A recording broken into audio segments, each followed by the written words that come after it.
Magandang araw po sa inyong lahat mga kababayan at welcome back dito po sa Pinas News Review at eto nga mga kababayan, yes, good news.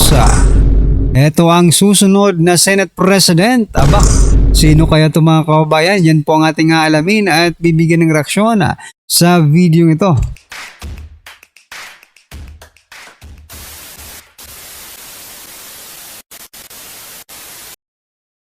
So yan mga karibu natin, ito pasadahan po muna natin itong mga nagte-trending na balita dito po sa mundo ng social media at eto nga.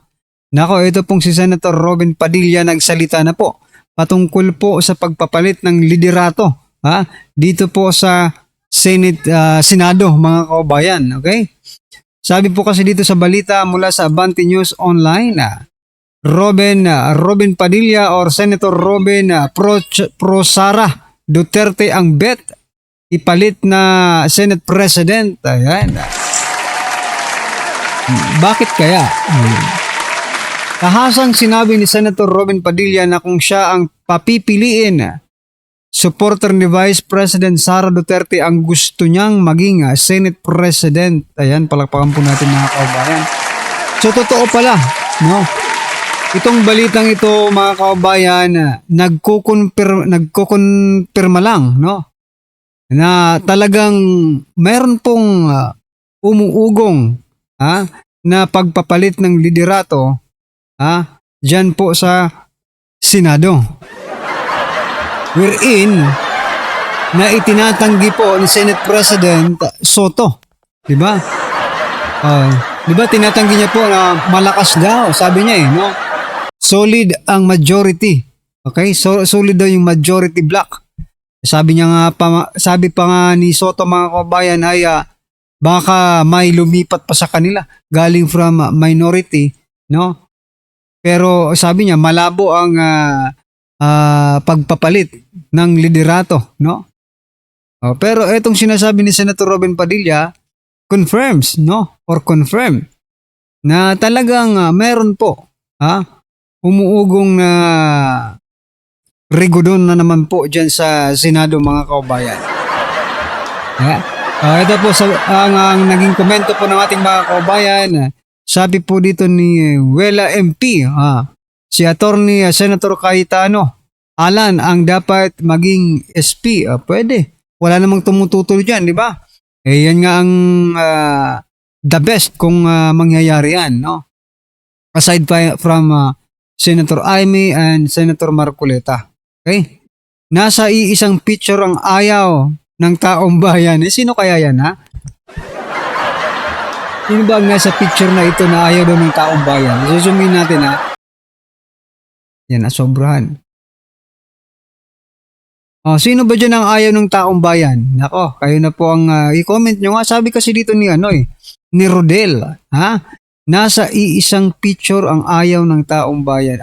Silang lahat ayaw daw ng taong bayan. Ayun, nagets ko na rin mga kababayan. Anyway, it is your opinion, no? Rodel, at ginagalang po natin yan. Right? At eto, hindi uubra si Senator Padilla as Senate President natin. Sabi po ni Johnny Havinara. Oo nga, hindi nga siya. Hindi naman po si Senator Robin Padilla ang gustong maging Senate President. Ang sabi po ni Senator Padilla, sana po ay pro Sara Duterte. Okay, ang bet na ipalit, di ba? Pero wala siyang sinabi na siya ang ipalit niyo bilang Senate President. Ano ba ito? Ang hina naman ng reading comprehension ni Johnny. Ito, last po nating babasahin para ano pa? Busalan ulit ang proseso para absuelto sa batas, ganun ba? Aba, may anong busalan pong busalan ulit ang proseso? Kayo nga ang hindi sumusunod, no? Yung House of Representatives nga ang hindi sumunod sa proseso. Kaya po, nagdesisyon ang Korte Suprema that is unconstitutional, no? Sumunod kasi kayo. Wala namang nagpipigil, no? Walang pumipigil na kayo po ay maghain ng anumang impeachment, reklamo against Vice President Sara Duterte. As long as, sumusunod po kayo sa proseso. Hindi yung shortcut at illegal pa. Diba? Anyway, ano po ang inyong opinion dyan mga kababayan? Just comment down below at eto. Sabi naman po dito ni Auntie Claire, ito si Auntie Claire mga kababayan, sabi niya po dito, kung ano po, kasi about po ito sa ICI ha, wala na po tayong naririnig sa ICI. Sa akala nga natin, patay na ang ICI eh. No? Pero ito pala ang update sa ICI mga kababayan. Sabi po dito, kung ano po ang magiging destiny ng ICI, kung ano ang susunod na galaw nila, yan ay pinauubaya ng Pangulo sa ICI. Nako po. Sabi po dito ni Dr. Rob Rances, ICI's tragic arc. Binuo para protektahan ang palasyo, iniwang mag-isa para mag-survive. Oo nga eh. Ito lang ang komisyon ha. Bakit noong panahon po ni former President Duterte, no? Noong panahon po ni former President Duterte, yung tinatawag pong Presidential Anti-Corruption Commission, no? Ay nag-survive until na matapos po ang kanilang termino, di ba? Ano po ba ang pagkakaiba dito, no? Kasi po yung PECC ni former chairman Greco Bellica, mga kababayan, ay hindi po ginawa, hindi po itinatag, hindi po siya binuo, no? Para protektahan yung administrasyon ni President Bongbong Marcos ay ni former President Duterte. Ginawa po ang PCAA, yung Presidential Anti-Corruption Commission, para linisin po ang administrasyon ni former President Duterte, yung mga corrupt sa administrasyong yon ay talagang tinatanggal sa kanilang mga tungkulin at pinarurusahan, no? Ang ngayon po kasi ang nangyayari mga kababayan, ganun din eh. Ganun din po yung pinalitan lang po yung pangalan nung PECC at saka ICI. Parehas lang po ang kanilang tungkulin ginagawa. Pero ito pong ICI mga kababayan is protecting, no? Hindi po para maglinis, kundi to protect, no, the administration from getting involved, no, dito po sa flood control scandal na ito. Yun lang po ang pagkakaiba. So ano na ito? Magano na lang kasi itong ICI na ito, no? Tanggalin na lang, buwagin na lang itong ICI na ito. Dagdag pa yan sa gastos ng taong bayan eh. Paano hindi natin masasabi na dagdag sa gastos ng taong bayan yan eh? Bakit? Personal bang pera ninyo ang ginagastos dyan sa ICI na yan? Hindi. It's coming from the people's money, kaya dapat tanggalin na yan kung wala rin naman tayong mapapala. Diba? Ano po ang inyong masasabi dyan mga kababayan? Just comment down below. At ito, last po natin pag-uusapan, tapos i-play na po natin yung video at bigyan po natin ng reaction yun. Ito, sabi po dito ni Dr. Rob Rances. Sabi niya po dito, mahina ang no work no pay ni Sandro. Ito yung pinakabagong panukalang batas na gagawing batas ni Congressman Sandro Marcos, no? Yung no work no pay diyan po sa Kongreso, okay? Pero ito sabi po dito ni Dr. Rob Rances, mas dapat, no, ito ang gawin, no drug test, no pay. Kung kayo po ang papipiliin mga kababayan, saan po or alin po ang pipiliin nyo? Yung no work no pay or no drug test no pay?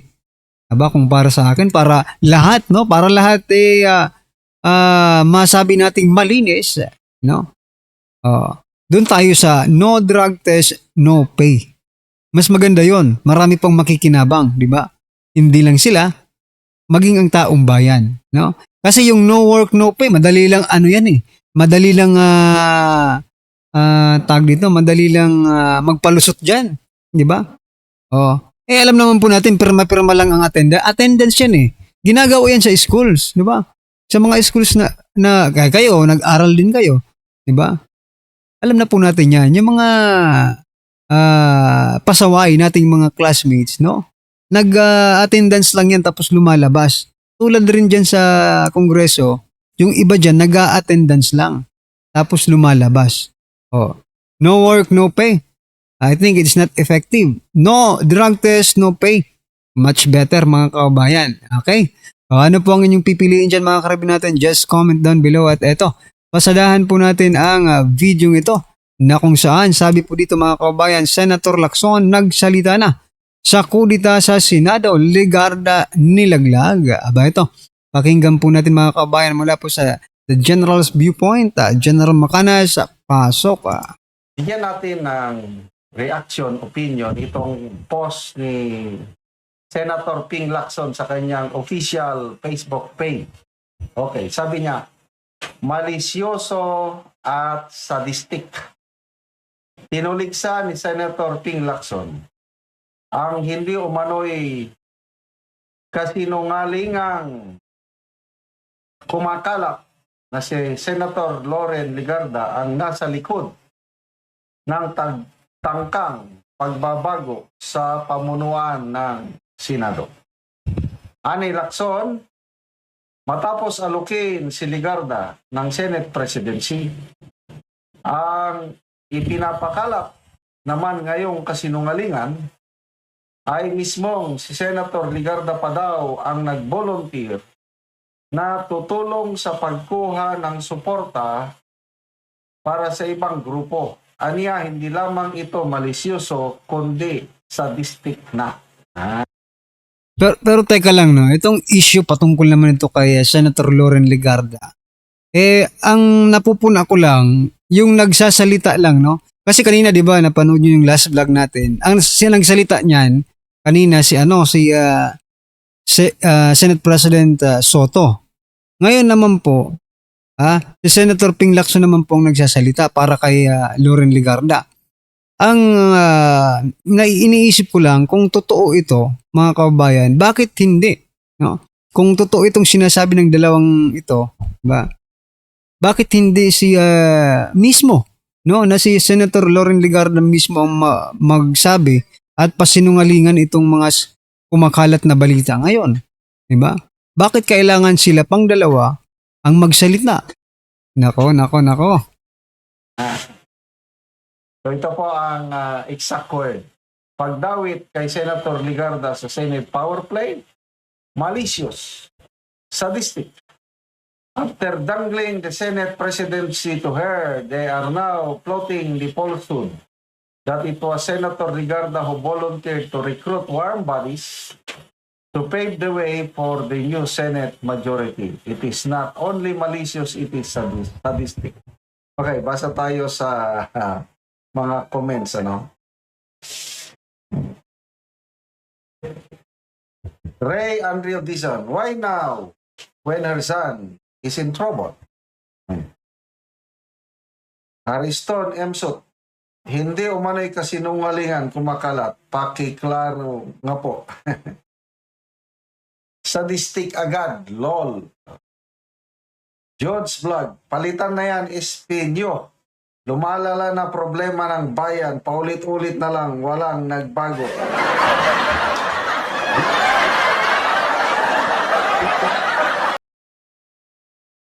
Nakakatakot po yan, masyadong obvious na po paggamit ng kapangyarihan para lang ma-prevent o ma-assure nila ang pag-umbot at impeachment case magagawa gusto nila. So yun mga kababayan, sa kabila po ng kumakalat na balitang ito patungkol po kay Senator Loren Legarda, no? Pero kung papipiliin po kayo ng kung ipapalitan talaga ang Senate President, no? Sino po ba? Pabor po ba kayo kay Senator Loren Legarda na maging Senate President? Kasi may kumakalat kasi unang babae, di ba, na magiging Senate President, no? Akala ko kasi nung pumutok ang balitang yan, si Senator Amy Marcos ang pinag-uusapan. O di kaya si Senator Pia Cayetano ang pinag-uusapan, di ba? Yung pala si Senator Loren Legarda pala mga kababayan. Well anyway, ano po ang inyong opinion, reaction patungkol po dito mga kababayan? Just comment down below. Ayan, maraming salamat po. Please don't forget to like and subscribe. Maraming salamat po.